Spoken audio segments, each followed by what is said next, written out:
snow and everywhere else. Daytona car shows this weekend. I'm not there. It's 4 hours away.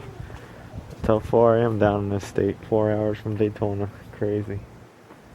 And yeah, nice day. Beautiful day. Woke up late.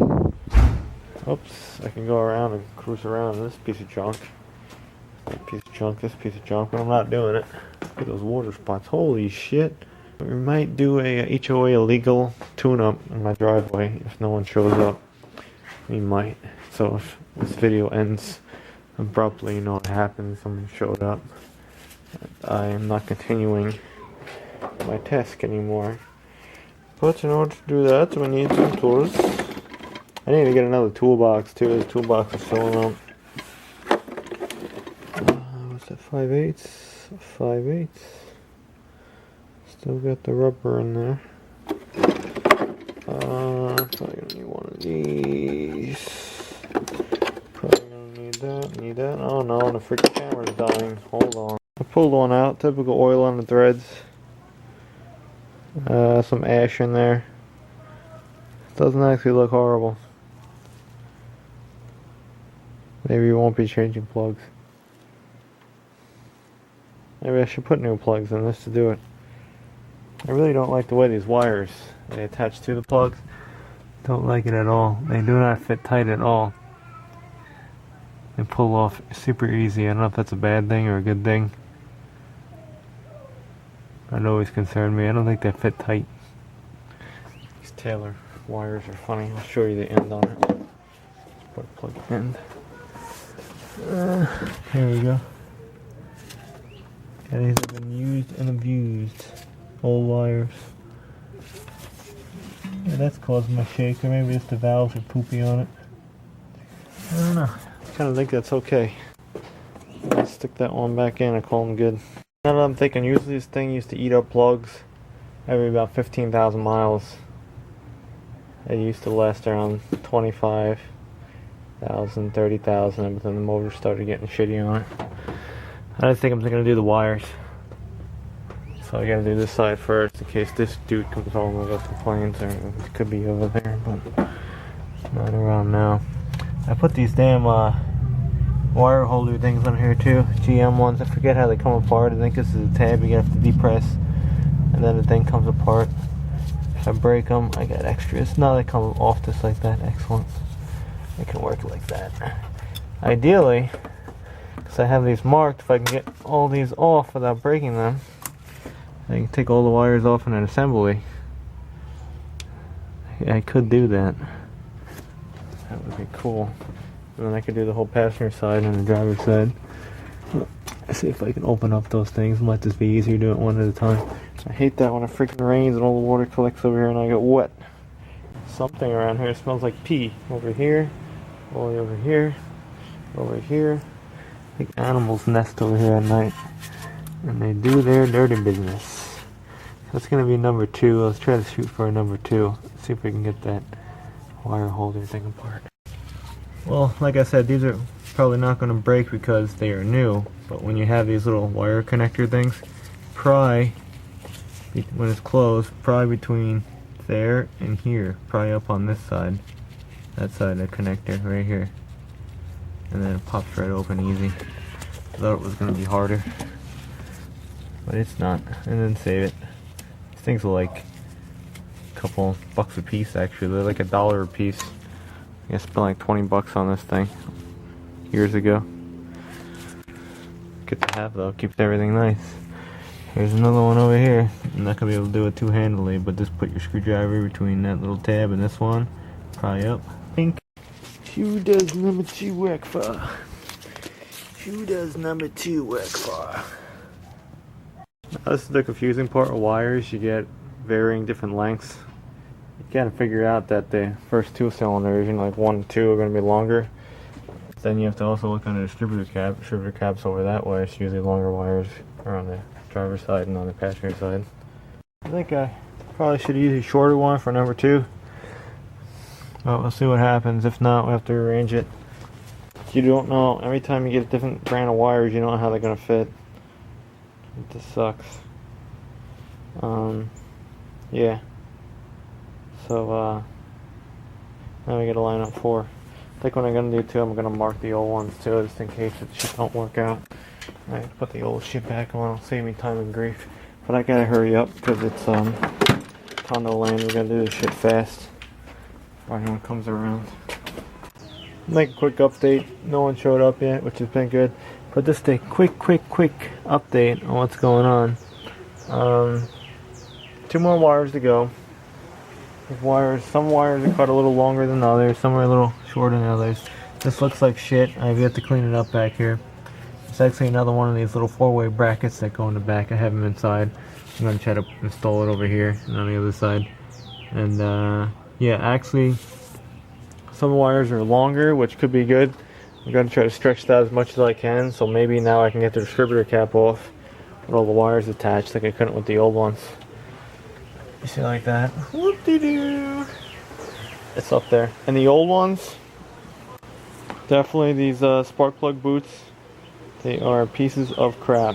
They're all stretched out, and I mean, they're just fitting super loose on the spark plug, as well as it's very dirty down there. Sometimes you see a little black on the connector too.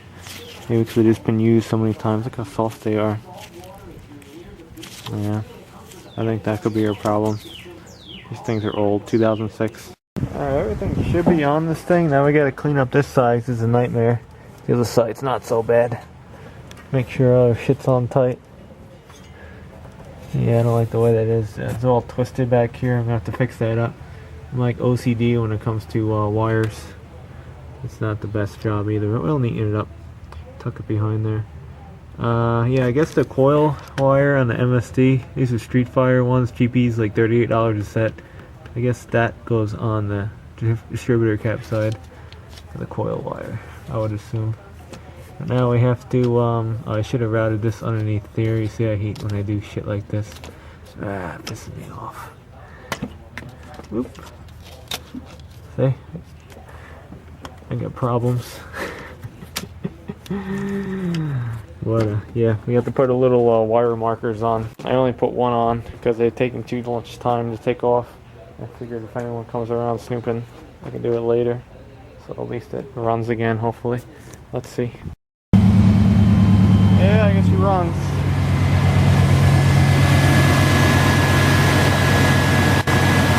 Pretty good. Any bit smoother? Same old shit.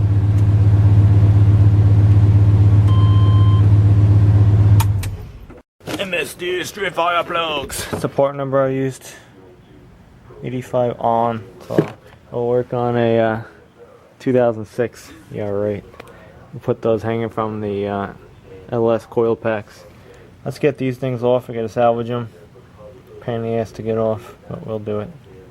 Now, because I can, I have about like 5 wires from this old crappy car. I want to change them. Same color Taylor wires. Same wires, but they have some straight ends on the spark plug boots instead of 90s. But I think I'm going to combine them all together and try to sell them for like $10. Bet some redneck will come by with a little shitty Chevy and buy them. Alright, as you see, we spent about 5 minutes on it. Looks way better than the heat before. It's all about the final details. I remember when I changed the wires the first time in this truck, I don't know if I had original wires on it or shop might have changed them in the past. And I mean, they were just going everywhere. It's crazy. Everything was broken too. They broke everything, all the wire connectors. And then I probably got a video like 2-3 years ago where I finally went to the dealer. It was actually cheaper buying them at the dealer. It's kind of a waste when you put your wires on your caps. You're going to have to take them off again like I did over there. So let me go line those back up, but much better. Like that. Make your wires look nice. It's worth it. Mechanics, they don't do that shit usually. It's always a freaking mess job like it was in the past. When someone changed the wires of this thing years ago before I took all ownership on repairing it. Had this thing since 1996. That concludes another half-ass condo repair. Awesome. I think I see too what's going on with the steering over here. Sometimes it gets jumpy when you go over bumps. I think the idler arm is shot on this thing again. It is. It's leaking out a ton of grease. So that's a sign right there. It's probably wobbling. I gotta lift it up and play with it. It's AC Delco one. Put that thing on like 30,000 miles ago, 40,000 maybe. It's probably bad. Put a Moog one on. Not buying AC Delco suspension parts / Ray Bestis, or it used to be Spicer. The junk. I got Spicer ball joints on this thing. I put those on. About this time, 2008 or 9, maybe earlier. Maybe it's 2009. Yes, I think I was moving soon. Holy shit. Yeah, I guess so. And maybe it was 2008. I don't know. But yeah, Spicer bowl joints. I did a lot in my driveway. It was snowing, raining. It's fun. Got it done. Still holding together. The answer to the great question is that yes, it is more enjoyable to work on your vehicle in your driveway, HOA illegally, but I don't give a shit. Instead of doing the car shuffle, working in this cramped garage where there's no airflow, no breeze. Yes, it is much better to work right here. I'm not pissed off, I'm not angry, I'm not cursing. It's nice, and it's nice when the weather is about 77 degrees instead of 87 to 97 to 107 and humid and no breeze. Here we get a nice little cool breeze. Beautiful. Chemtrails, maybe. I don't, probably not today. Not today. But yeah. That's the answer to the great question. Let me make this video. It's probably super long. And I gotta go try to sell these old spark plug wires because that's what I do.